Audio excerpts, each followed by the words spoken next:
Bonjour à tous. Chaque mercredi, on parle de culture sur Mosaïque Cristal. Et aujourd'hui, l'invité de Place des Arts, c'est la chef de la culture à Sarreguemines, Alexandra Dubuisson. Bonjour. Bonjour. Et merci de participer à cette émission. Alors, je disais la chef, vous êtes la directrice du service culturel de la ville de Sarreguemines. La vitrine de la culture dans la cité faïencière, c'est la saison culturelle, en premier lieu en tout cas. Et cette année, le slogan, c'est « Cultivez vos émotions ». Quelles émotions voulez-vous faire ressentir aux spectateurs? Alors on veut transmettre du rire, de la joie et puis aussi des sentiments. Enfin, la culture se cultive, hein, comme vous le savez. On met des petites graines là tout au long de la saison pour s'évader, pour se faire plaisir également. Et puis la culture est très importante dans ces temps un peu difficiles, donc il faut se divertir, se cultiver. Et pour cette saison 2025-2026, il y a 17 dates programmées, plus le spectacle en partenariat avec le festival Perspective. Alors, il y a beaucoup de musique, pas mal d'humour, un peu de théâtre, un tout petit peu de danse.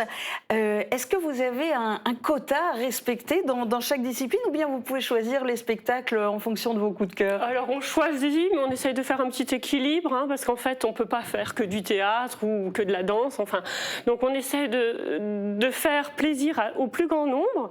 C'est une saison pour les adultes, bien sûr, mais il en faut pour la jeunesse, notamment avec les spectacles jeunes publics. Mais on essaye d'équilibrer un petit peu, mais bon, si une année il y a plus de théâtre ou plus de chansons, ben voilà, c'est comme ça, c'est en fonction des années en fait. Et on vous en veut pas. Et en général, qu'est-ce qui plaît le plus au public sarregueminois? C'est souvent les humoristes, hein, ça c'est quelque chose ça cartonne toujours. Et puis bon, les grands chanteurs également, quand on a des grands noms, ça fait venir, hein, c'est sûr, ils passent à la télé, ils font partie des hits, donc les gens viennent au spectacle. Oui, quand il y a des grands noms dans les comédiens aussi, voilà, les voir oui, sur scène, c'est rare. Hein. Oui, c'est vrai. Alors, il y a eu aussi une grande nouveauté cette année, c'est que la billetterie a été ouverte le 1er juillet. Alors, en plus, c'est tombé en pleine canicule cette fois-ci. D'habitude, c'était en septembre, l'ouverture de la billetterie. Comment a réagi le public? Est-ce que vous avez ressenti des différences dans les réservations? Oui, donc déjà, on a séparé la vente des abos et la vente des abonnements et la billetterie individuelle. Donc le premier jour, il n'y a eu que nos abonnés, nos fidèles, et ils étaient contents qu'on fasse en amont, étant donné que beaucoup de salles sur le secteur commencent déjà à vendre en juin.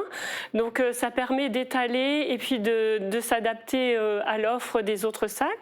Et puis le fait d'avoir séparé la billetterie individuelle des abonnés, ça a fluidifié. Il n'y a pas eu ce gros rush comme on a connu l'an passé. On a eu un concert qui était plein en 1 heure, donc c'est compliqué à gérer, les frustrations des uns, les déçus. Donc du coup, c'était plus fluide sur cette vente. On était vraiment serein. Plus fluide et plus zen. Ouais. Et puis vous l'avez dit, hein, il y a toujours le double système, donc soit abonnement, soit billetterie individuelle. Et les abonnements, c'est varié parce que c'est pour 3, 5, 7 ou 10 spectacles. Quelles sont les formules qui sont les plus prisées? En général, oui, c'est les abonnements 5 spectacles. Bon, grosso modo, on a un peu plus de 600 abonnés. On est dans la même lignée que les années passées. Et c'est vrai que, oui, depuis des années, c'est l'abonnement 5 spectacles qui cartonne. Alors, pour le moment, il y a un seul spectacle qui affiche déjà complet, c'est la pièce de théâtre Mon jour de chance. Oui. D'habitude, je dirais que dès les 2 premiers jours d'ouverture de la billetterie, il y avait facilement 3 spectacles complets. Ouais, mais là on y arrive. Hein. Bon, certes, Jour de chance a cartonné dès le début, mais là, Yann Marguet, Paul de Saint-Cernin, il doit rester une quinzaine de places, une vingtaine de places. Donc d'ici une semaine ou deux, alors dépêchez-vous. Il faut prendre vos places et on sera complet là prochainement. D'accord, donc il faut vraiment effectivement se dépêcher. Donc en dehors de Mon jour de chance, il reste des places pour tous les autres spectacles. Alors informations et réservations sur le site internet de la ville www.sarreguemines.fr. Possibilité d'acheter les billets aussi à l'office de tourisme Sarreguemines Confluence. Alors acheter des billets pour quel spectacle? Alexandra, racontez-nous, parlez-nous un peu de vos coups de cœur là dans tout ce qui est programmé cette saison. Ouais, alors moi la pièce que j'adore c'est Le porteur d'histoire d'Alexis Michalik. Je pense que vous connaissez ce metteur en scène. Hein. Il a fait beaucoup de pièces de théâtre et également du cinéma. Et c'est vraiment une histoire mais extraordinaire, on est emporté, il y a plein d'histoires qui se mélangent, des époques, et on ne sort pas indifférent devant ce spectacle. Enfin, c'est vraiment une pièce que je vous conseille. Allez-y même avec des ados, c'est vraiment une super pièce, la mise en scène est extraordinaire, et puis c'est Alexis Michalik, quoi. C'est the best of the best. Donc c'est l'un des prochains à être complet à Sarreguemines aussi. Exactement. Et puis je vous conseille aussi la chanteuse Stéphane. C'est vrai qu'on l'entend un peu à la radio, elle n'est pas encore vraiment très très connue, mais elle va le devenir. C'est une chanteuse suisse et elle a un bon rythme, enfin c'est une belle personne, je pense que ça mérite d'être découvert. Donc 2 coups de cœur en tout cas. Et puis cette année, il y a aussi vraiment une particularité. Elles sont 5. Elles s'appellent AU et Adia et elles ne sont pas seulement programmées en spectacle, elles sont en résidence pour plusieurs mois, quasiment toute l'année, c'est ça? Oui, exactement. Donc là, on entre dans le cadre du festival Mireille de Plate. Et donc la compagnie a été invitée sur toute cette année. Donc je pense que vous les avez peut-être vues sur le marché de Sarreguemines là, ces derniers temps.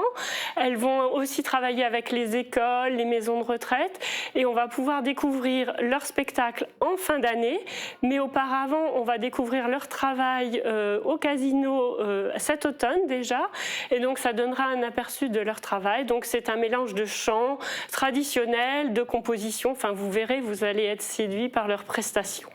Et en attendant de les croiser au marché ou sur scène, la saison culturelle 2025-2026 commence ce vendredi soir avec les Seagirls. Ah ouais, alors là c'est vraiment un spectacle extraordinaire.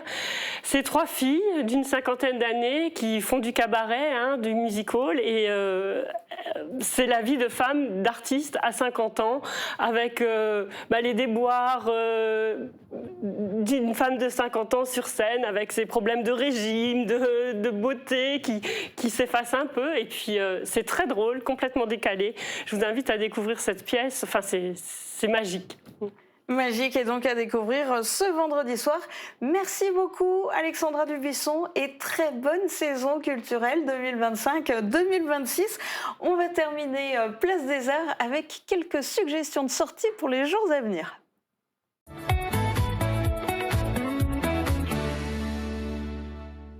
La compagnie AU et Adia, qui est en résidence à Sarreguemines, sera aussi en concert à Gros-Réderchin.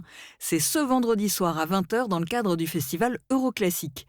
Le quintet vocal, composé de 5 chanteuses, interprétera des compositions et des improvisations dans différentes langues. Côté musique du monde, rendez-vous samedi soir à la Halle Verrière de Meisenthal. L'artiste guadeloupéen Mauric sera en concert dans la Boîte Noire. Il présentera sa nouvelle création live 2025 Fais la place, créée en partenariat avec la Halle Verrière. C'est une fusion entre les musiques actuelles et le créole, avec des sons pop mêlés à des instruments aux vibrations afro-caribéennes.